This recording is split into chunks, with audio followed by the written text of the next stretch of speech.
Gênese no lar. Evangelho no coração.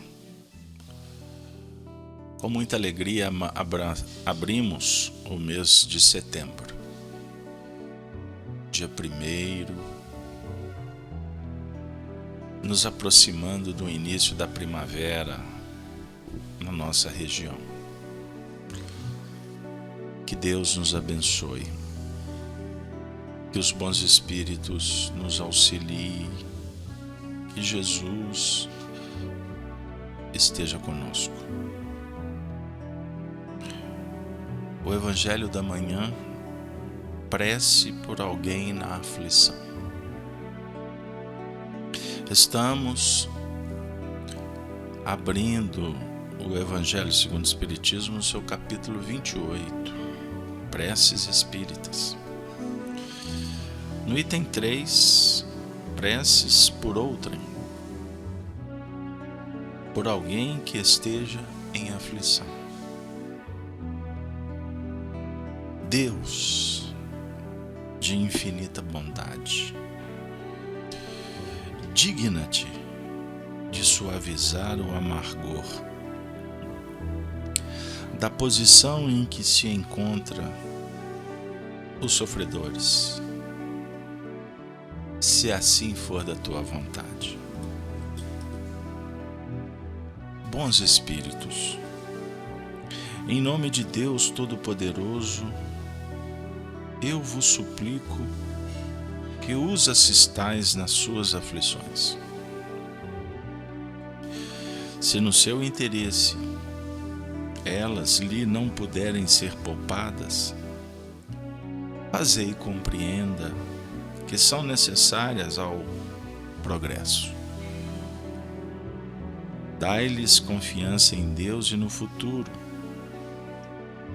que lhes tornará menos acerbas. Dai-lhes também forças para não sucumbir ao desespero, que lhe fariam perder o fruto de seus sofrimentos e lhes tornaria ainda mais penosa no futuro a situação. Encaminhai para eles o meu pensamento, a fim de que eu os ajude a manter-se corajosos. Allan Kardec, na adaptação do contexto. Ora, nos ensinando a orar por todos que se encontram na aflição.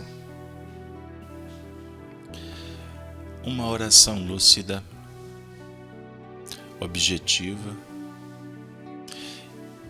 e doutrinária ao extremo, porque é uma oração intercessória, a definir que, pelo pensamento, podemos auxiliar os nossos semelhantes,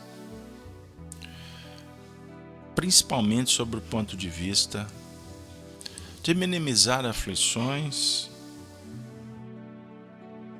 de fortalecer o ânimo, a vontade de progredir, de superar os limites, as dores, doenças, enfim. A definir que todos estamos num processo de aprendizados e juntos podemos mais, uns auxiliando o outro. É da vida, dádiva, recolhimento, compartilhamento.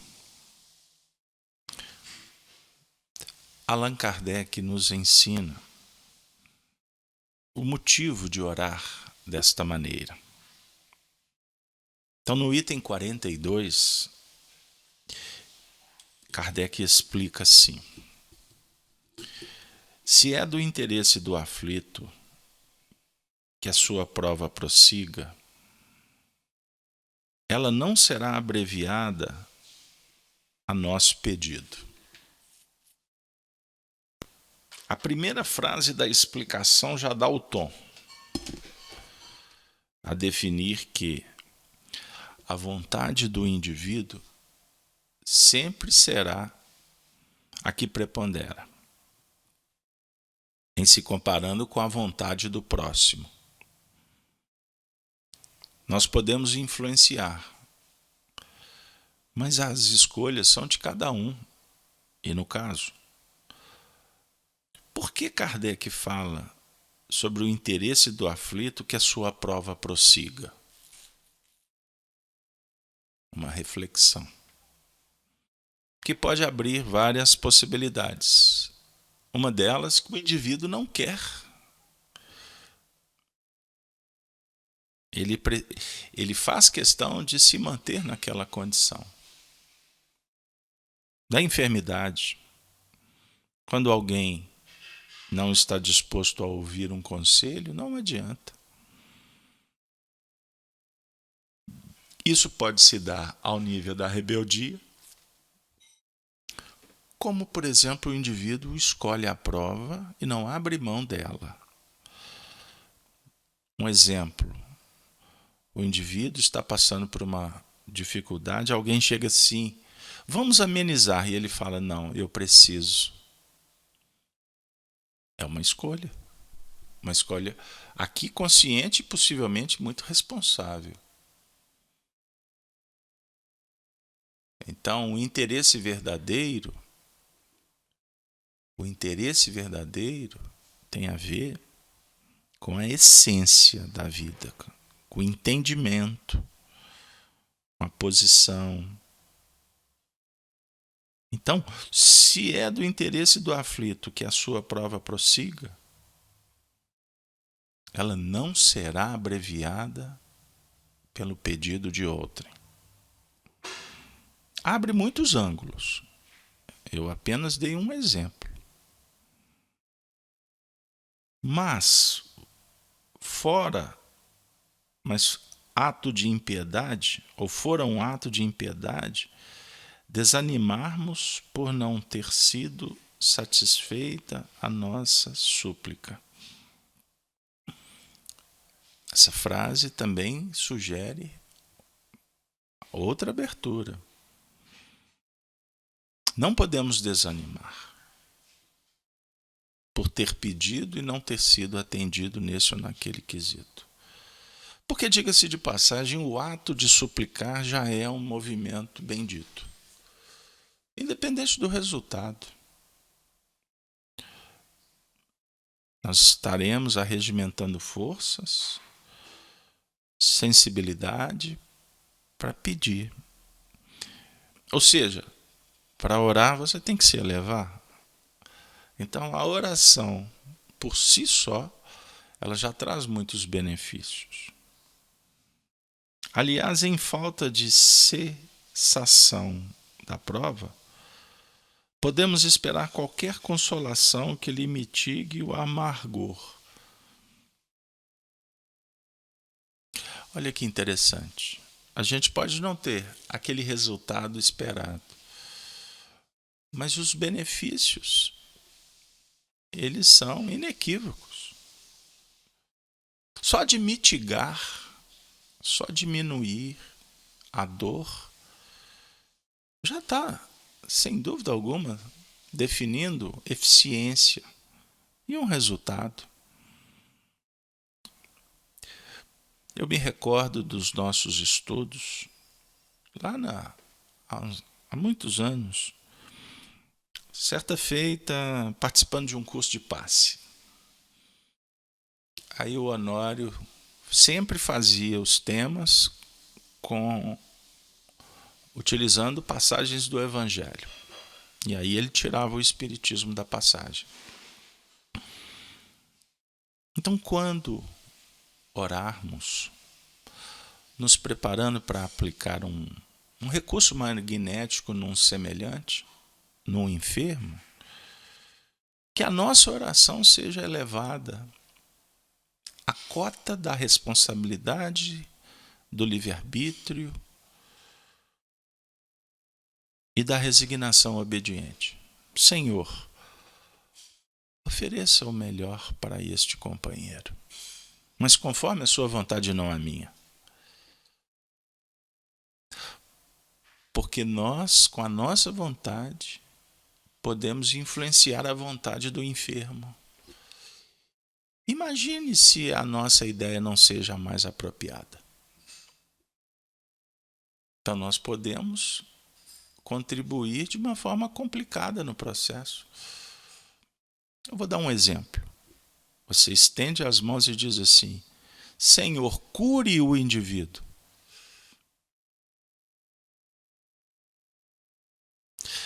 O que para você é a cura? Ele está com dor de cabeça. Senhor, tire a dor de cabeça dele. Senhor, alivia as dores. Porque desconhecemos as causas, não sabemos a importância da duração e muito menos qual é o real desejo do indivíduo. Por que ele quer ficar livre da dor de cabeça insuportável? Qualquer um não quer. Aí você busca o recurso daquela santa canonizada pela ciência popular, a Santa Neusa. É uma boa dica. A Santa Neusa Aldina costuma dar certo. Então tem gente que é devota a Neusa Aldina. Toma essa medicação aí, deu um reflexozinho, Neusa. Pois bem. Só para aliviar a nossa manhã, que muitas vezes já inicia com muitas pressões. Então, há casos em que são os benfeitores que julgam o que é útil, do interesse do aflito. Então, nós, que somos réis mortais, que estamos sendo chamados para um trabalho, devemos valorizar a oportunidade de atender alguém. Aliás, se me perdoem os amigos do Gênesis no lar, eu aprendi e replico. Aprendi teoricamente e replico para os pares e aperto um botão do determinismo das minhas ações, no sentido de que o espiritismo você não aprende em livros apenas, em grupos de estudo. O espiritismo você vai aprender dando passe, indo para o hospital. Espiritismo você aprende junto com a dor, com o sangue, com a lágrima, com o suor. Eis os espíritas que deixaram legados, foram trabalhadores e não teóricos. Porque quando estamos diante da dor do semelhante, a gente não tem nem tempo de pensar nas próprias e muito menos ficar julgando o que é certo e errado na vida de outrem, que estamos desocupados. Nós não sabemos qual é a real necessidade, nem a nossa. Me perdoem a ousadia de talvez falar por vocês. Será que sabemos? Vou mudar a retórica. Será que você sabe o que realmente é importante? O tamanho da aflição, será que a gente tem condição de medir? O que de mais necessário há para aquele que se acha aflito? São a resignação e a coragem, sem as quais não lhe será possível sofrê-la com proveito para si, porque terá de recomeçá-la. Então, o mais importante para o aflito, afirma Allan Kardec, todos em paz, felizes, e se não concordarem, por favor, envie uma mensagem espiritual para Kardec, para que ele possa esclarecer, não sou eu. Os espíritos estão dizendo que o que é mais importante para o aflito é a resignação e a coragem. ele não vai poder passar, sofrer com proveito sem as duas. E isso não está dialogando com a indiferença. Nós não estamos falando aqui de, ele está aflito, deixa para lá. Não é isso. Passa a noite no hospital com ela.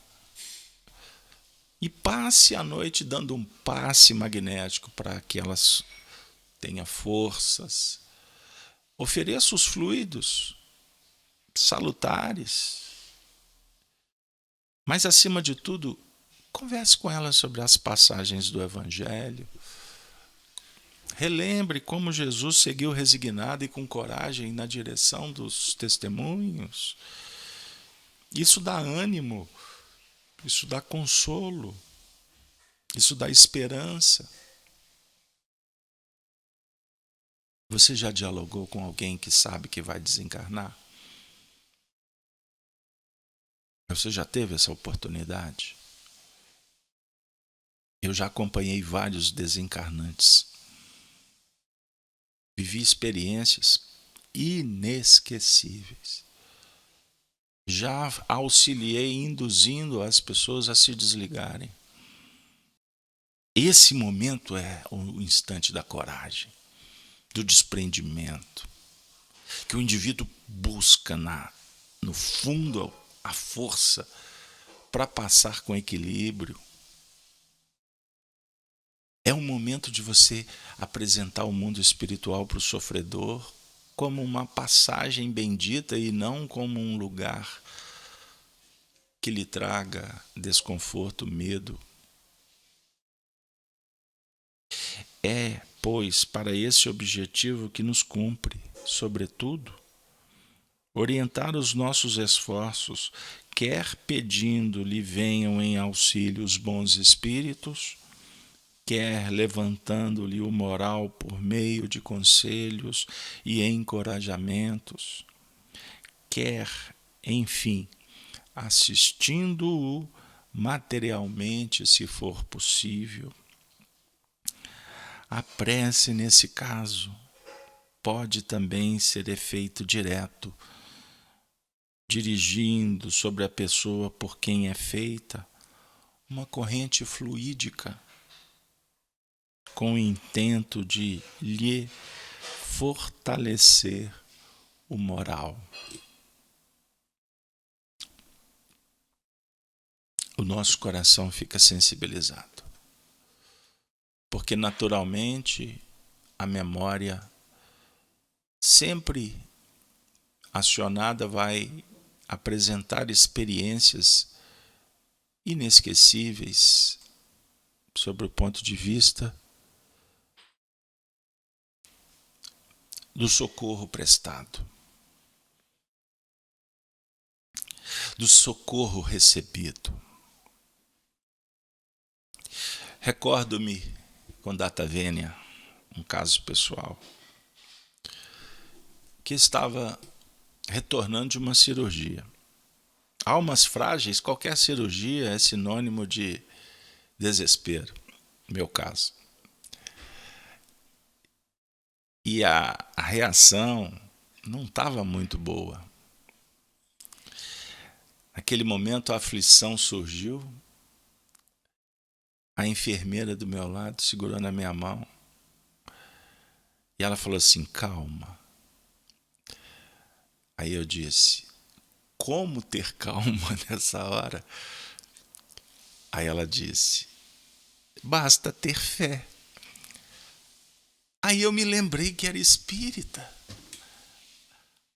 Meu Deus, eu falei assim, que vergonha, eu falo para todo mundo ter fé, mas na hora de pouca fé, a gente derrama em torno.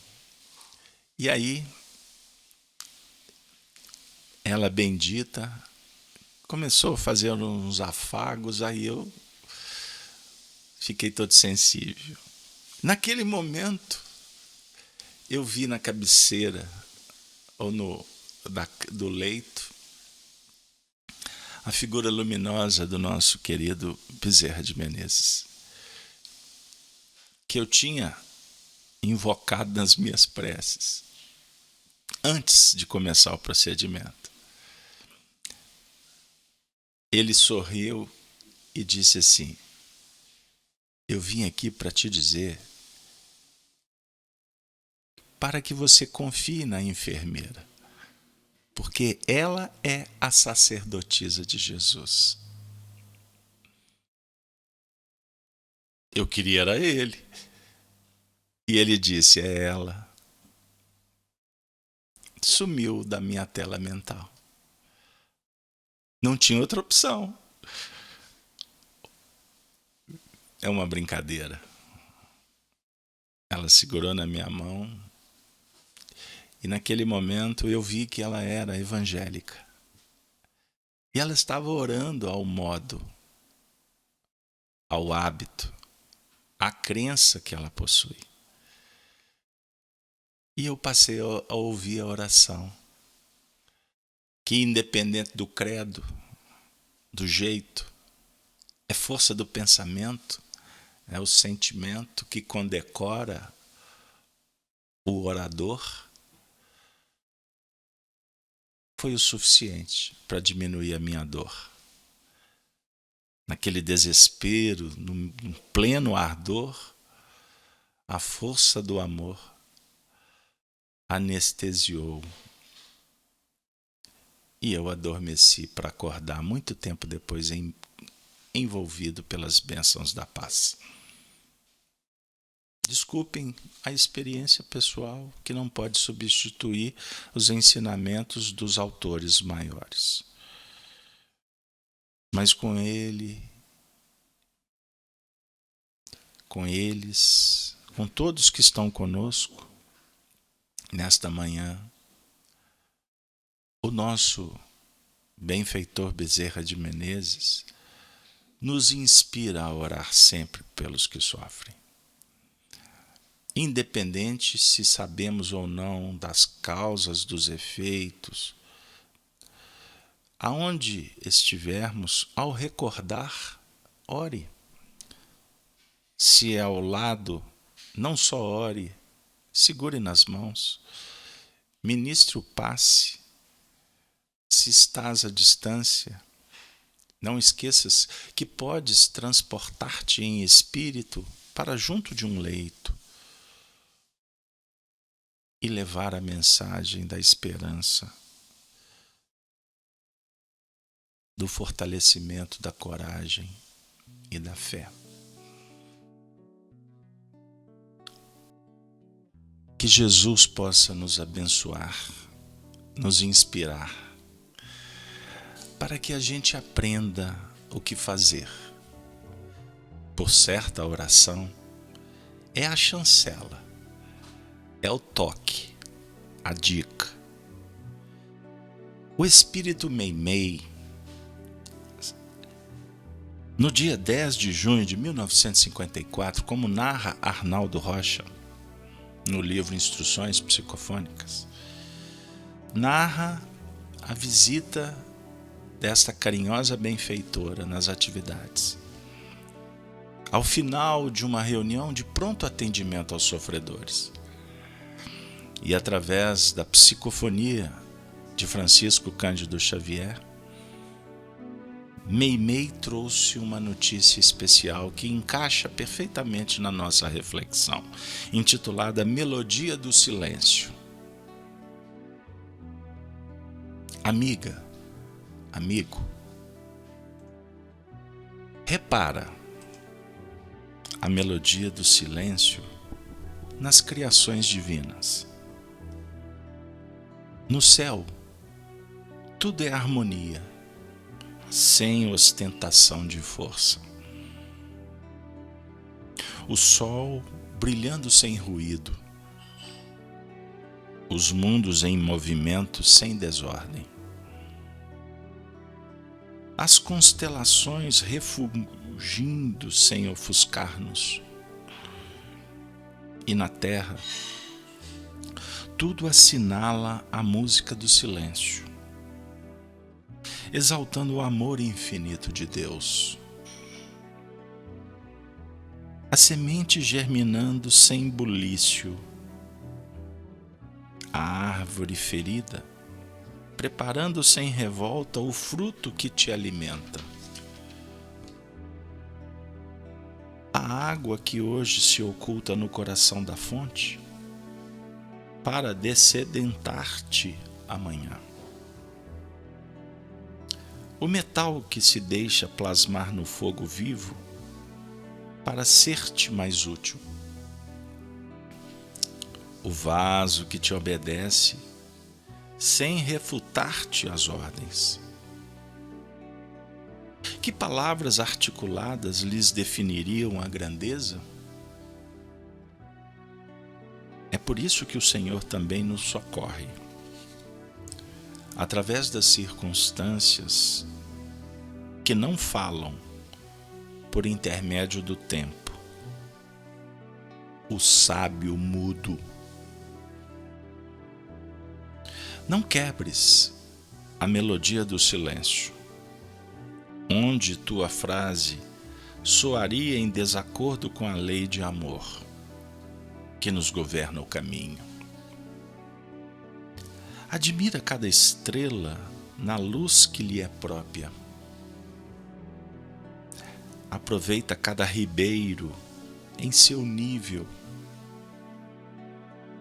Estende os braços a cada criatura, dentro da verdade que lhe corresponda à compreensão. Discute aprendendo, mas, porque desejes aprender, não precisas ferir.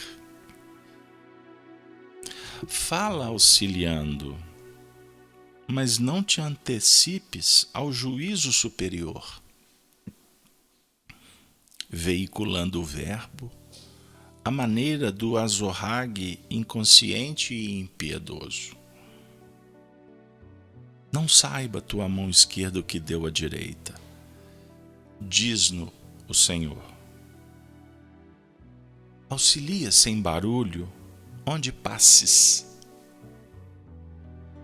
Recorda a ilimitada paciência do Pai Celestial para com as nossas próprias faltas e ajudemos, sem alarde, ao companheiro da romagem terrestre que, muitas vezes, apenas aguarda o socorro de nosso silêncio, a fim de elevar-se à comunhão com Deus.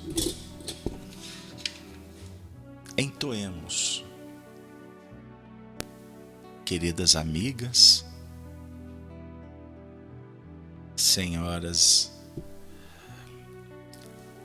benditos amigos, caroáveis senhores,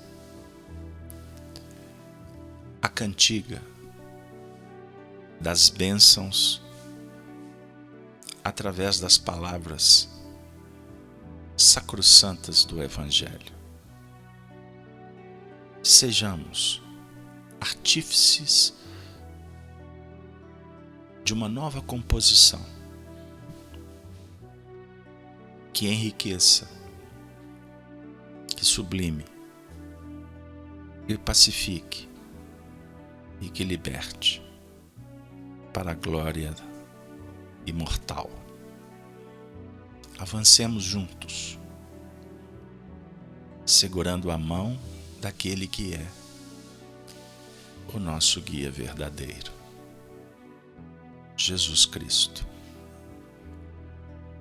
Com um abraço fraterno e respeitoso, nos despedimos, desejando a todos um dia de muitas bênçãos. Ave Cristo.